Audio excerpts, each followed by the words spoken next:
कि एक गो दिल रहे ओहो को तू घात कैलू। अरे जाए बेवफा, हम ना जननी कि हमो संग तो टाइम पास कर जुदाई ना सहाई कि हमारा के छोड़ के तू खुश कैसे रह पैबू हो। करे जा अरे बीतल संग के तू पल भर में कैसे भूल जाइबू हो। बेवफा कि बदनसीब बानी हमार भाई, तबे तम के इतना रोवावत तड़ी का कहीं ये हमार दोस्त आज से हमारे आंखें के सामने उसा दे।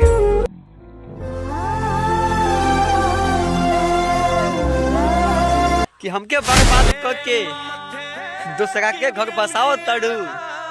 करे जा हम का कहीं हो, तू जीते जी हमके मुँह आओ तड़ू।